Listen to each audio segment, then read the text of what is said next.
I'm Dom Famularo. I live in New York, but I travel all around the world. And last year I traveled 222,000 miles. That's about 9 times around the world. So it's very easy to forget who I am.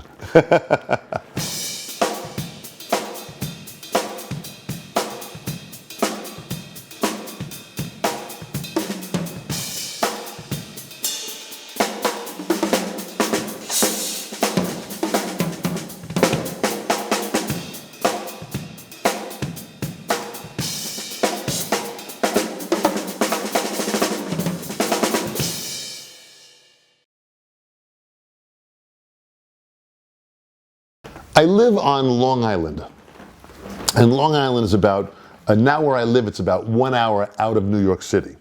So when I grew up, I was close to New York City. I was about 15 minutes out of New York City.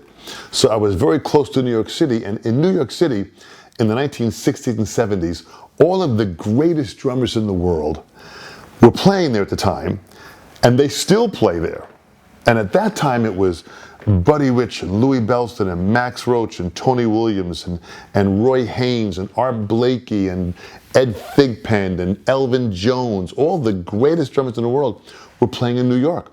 So as a young kid, I would go to New York and I would hear all of these great legends perform. And the clubs were small. So when you sat, you were close to the drums. So not only were you able to see and hear what the drummers were doing, but you could really feel what they were doing. You felt the heat of their body. You saw the sweat coming down, and you could really be inspired by what they were playing.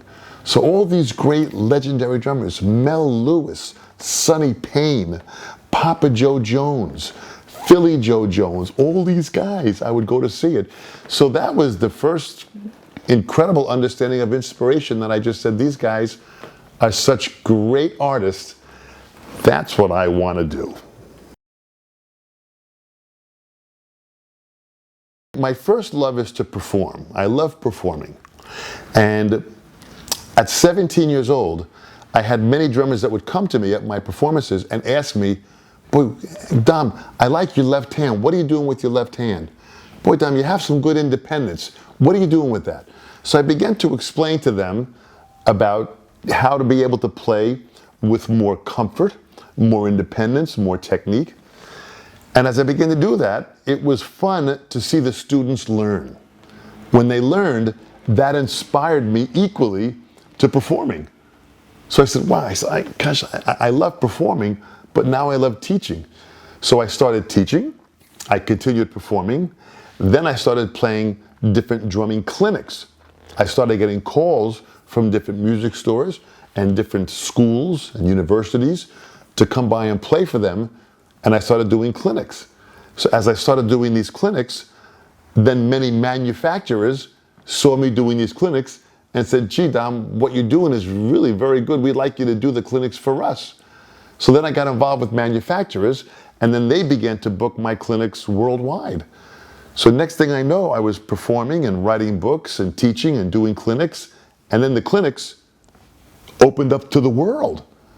This has been crazy. This is now I think I've performed in over 70 countries, playing clinics, playing drum festivals, performing with some bands. So it's been a little bit of everything. Writing books, I published different books, and it really has gotten much bigger than I ever could have expected. That mentality is an old school mentality that they think if you want to play, you should only play. Well, if you think about it, a lot of the greatest drummers in the world who are phenomenal players also teach. Peter Erskine, Dave Weckl, Thomas Lang, Virgil Zanoni. These are brilliant artists, but they also teach because even the great painters, Da Vinci was a teacher. He had a bodega of students, and he painted, and he taught the students because the object that Da Vinci felt, and Michelangelo did it too, all these great, great painters realized the only way I can continue painting in the art form is I have to train the next generation to understand the craft. And that's what I really saw. I said, I really want to be a part of sharing this information so the next generation continues the process. And then when I met up with Joe Morello and Jim Chapin and Max Roach and Shelley Mann and Ted Reed, these were great players and great teachers. And I just saw both sides. I said, wow, these guys, when they play, they're great artists. But then when you get them in a room, they know how to explain it. That to me was unbelievable. I wanted that because that's really the commitment of continuing on the momentum of the art form, to be able to explain it and teach it and inspire the next generation and continue performing. It's not either or, it's both. That's the balance of where we are now in the 21st century.